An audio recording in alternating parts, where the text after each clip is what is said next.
Olá, bem-vindo ao livro Fundos Imobiliários, o guia completo, do autor Késio de Souza Santos. Neste conteúdo, você vai aprender tudo o que precisa para analisar um fundo de investimento imobiliário com profundidade, rigor técnico e segurança. Vamos cobrir indicadores, fórmulas de cálculo, análise de gestão, riscos e um roteiro profissional de avaliação. São 22 capítulos, 16 gráficos ilustrativos e exemplos práticos em cada tópico. Prepare seu caderno e vamos começar. Este livro foi criado com um objetivo muito claro: transformar qualquer investidor, do iniciante ao experiente, em um analista capaz de avaliar um fundo de investimento imobiliário por conta própria, com rigor técnico e sem depender exclusivamente de opiniões de terceiros. Os FIs são hoje uma das classes de ativos mais acessíveis e democráticas do mercado brasileiro. Permitem que qualquer pessoa, com valores a partir de apenas R$ 10, invista em empreendimentos imobiliários que normalmente exigiriam milhões de reais, shoppings, galpões logísticos, edifícios corporativos e hospitais. Além disso, distribuem rendimentos mensais isentos de imposto de renda para pessoas físicas, tornando-se uma ferramenta poderosa para a construção de renda passiva. Apesar da aparente simplicidade, analisar um FII com profundidade exige conhecimento técnico. Não basta olhar o dividend yield publicado pelo fundo. É preciso entender a qualidade dos imóveis, a natureza dos contratos, a solidez dos inquilinos e a estrutura de dívidas. Um fundo com yield alto pode ser uma cilada e um fundo com yield moderado pode ser uma joia. Este livro está dividido em 4 partes. A parte 1 traz os fundamentos dos FIIs. A parte 2 apresenta cada indicador com fórmula, interpretação e exemplos. A parte 3 detalha a gestão e estratégia. E a parte 4 apresenta o roteiro profissional de análise e o mapeamento de riscos. Importante, este material é exclusivamente educacional e não constitui recomendação de compra ou venda de qualquer ativo. Vamos agora conhecer o mapa completo do nosso conteúdo. O livro tem 22 capítulos organizados em 4 partes. Na parte 1, o que é um FII e seus segmentos. Na parte 2, Dividend Yield, padrões de distribuição, FFO, reserva de lucros, preço sobre valor patrimonial, comparação com o IFIX, taxas de administração, liquidez, vacância, inadimplência, contratos de locação, inquilinos e alavancagem. Na parte 3, gestão ativa versus passiva, alocação do fundo e o ciclo imobiliário. E na parte 4, o roteiro completo de análise, mapeamento de riscos, pontos de atenção e a conclusão com os 10 mandamentos do investidor em FIIs. Ao final, ainda temos um glossário completo de termos e siglas. Chegamos à parte 1, Fundamentos dos FIIs. Aqui vamos entender como funcionam, quais são os tipos e por que investir. Antes de analisar qualquer indicador, é fundamental ter clareza sobre o que é exatamente um FII, como ele é estruturado e quais são as suas principais vantagens em relação ao investimento direto em imóveis físicos. Esta é a base de tudo. Um fundo de investimento imobiliário é um condomínio de investidores que reúnem recursos para aplicar no mercado imobiliário. Em vez de comprar um imóvel sozinho, com todas as dificuldades de escritura, IPTU, inquilinos e manutenção, o investidor adquire cotas de um fundo gerido profissionalmente. Os FIIs são regulados pela CVM, a Comissão de Valores Mobiliários, seguindo a Lei nº 8.668 de 1993 e as resoluções CVM 175 e 39. As cotas são negociadas na Bolsa de Valores, a B3, como se fossem ações, mas representam frações de um patrimônio imobiliário real. Um FII funciona por meio da interação de 3 agentes: o administrador, responsável legal pelo fundo, o gestor, que toma as decisões de investimento, e o cotista, que é você, o investidor. Os FIs têm características únicas que os tornam especialmente atrativos. Primeiro, isenção de imposto de renda sobre rendimentos distribuídos a pessoas físicas. Desde que o fundo tenha mais de 100 cotistas, a pessoa detenha menos de 10% das cotas e as cotas sejam negociadas em bolsa. Segundo, distribuição obrigatória de no mínimo 95% do lucro caixa semestral, geralmente paga mensalmente. Terceiro, gestão profissional, onde você delega todas as decisões a um time especializado. Quarto, liquidez em bolsa com compra e venda diárias, ao contrário de um imóvel físico que pode levar meses para vender.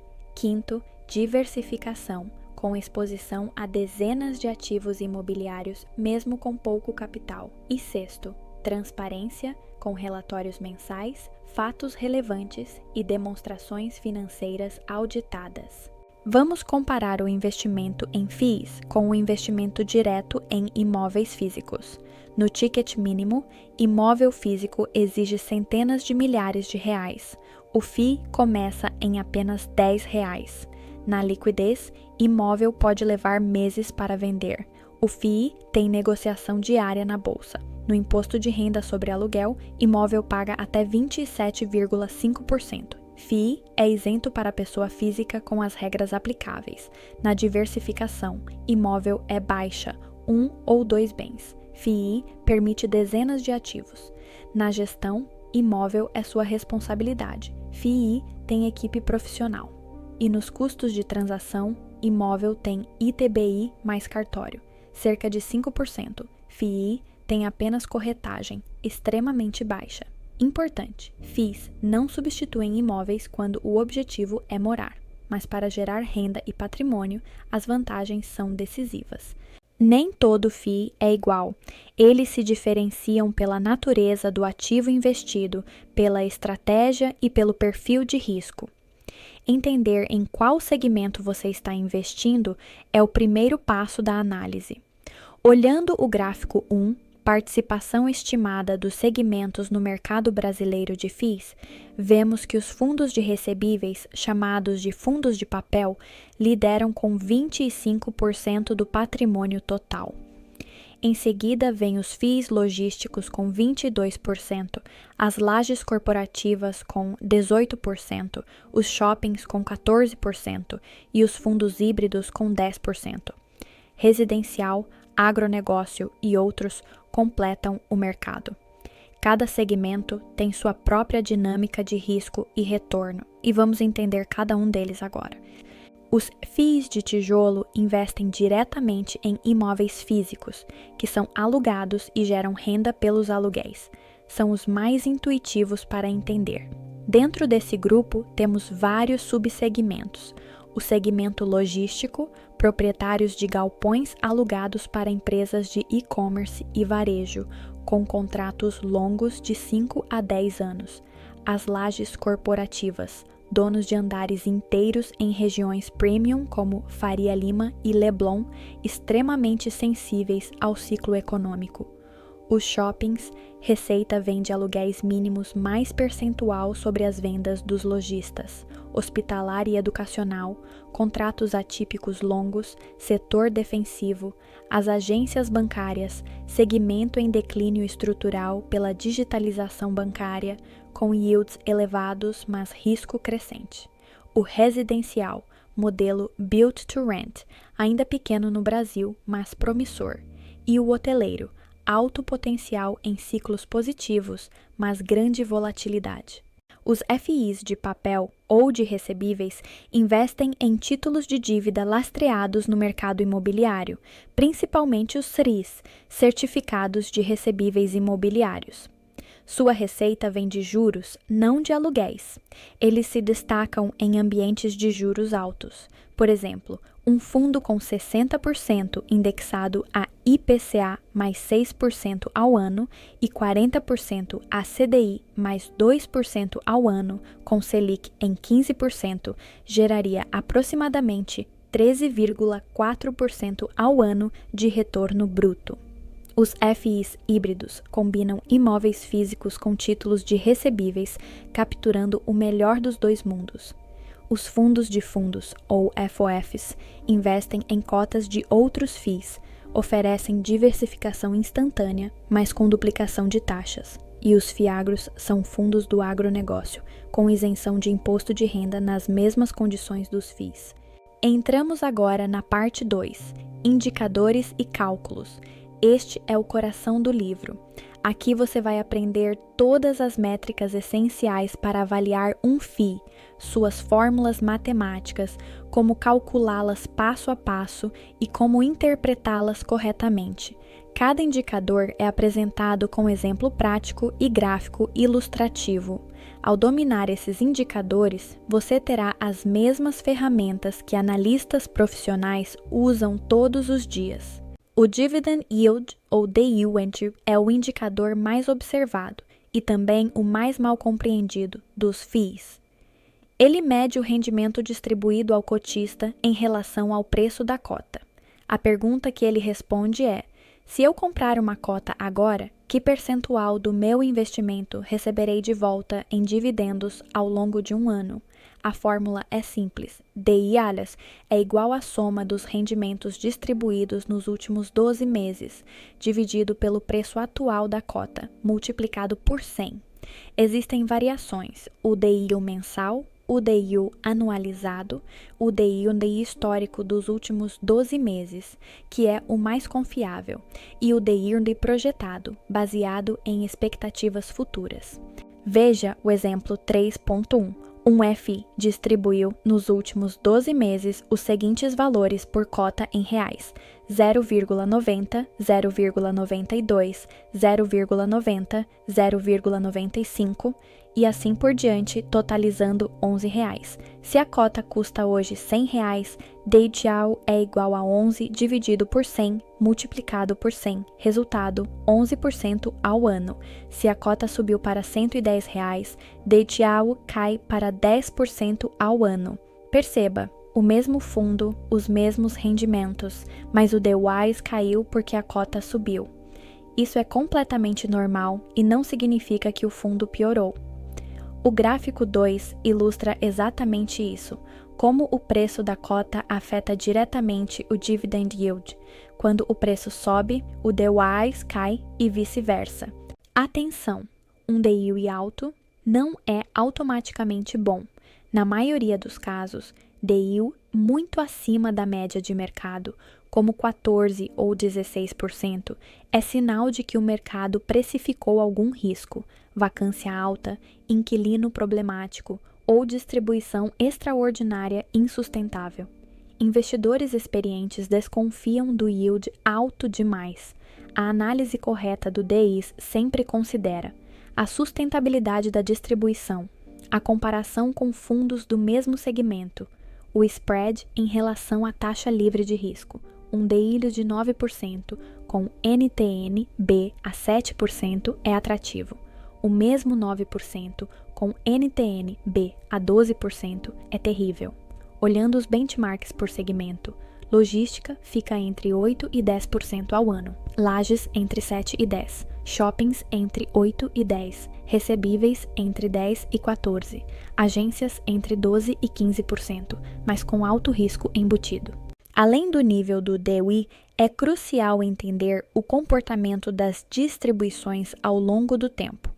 O gráfico 3 ilustra os 3 padrões clássicos. O primeiro é a distribuição crescente.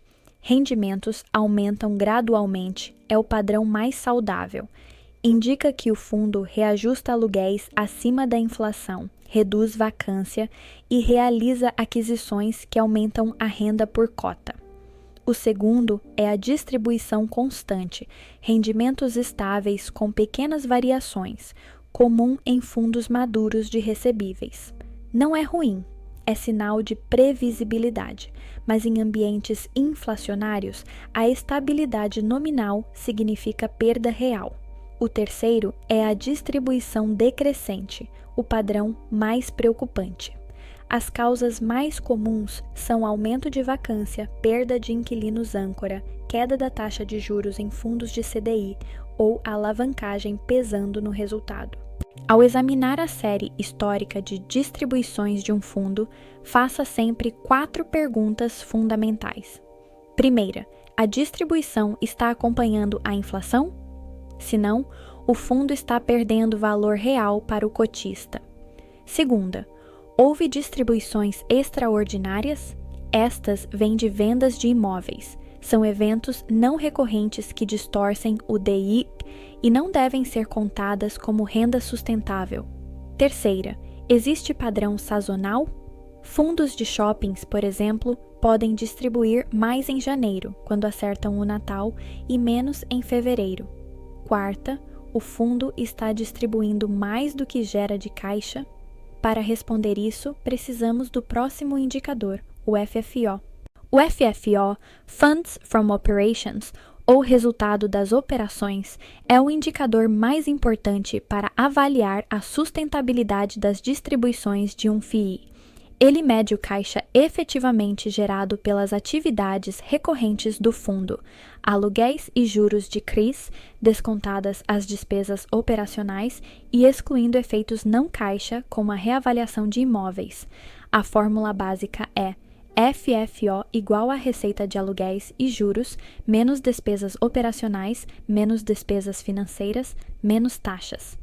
O FFO por cota é o FFO total dividido pelo número de cotas emitidas. A pergunta que o FFO responde é objetiva e direta. O fundo está gerando caixa suficiente para sustentar a distribuição atual? Existem 3 cenários possíveis ao comparar o FFO com a distribuição. Cenário 1, FFO maior que a distribuição. Saudável.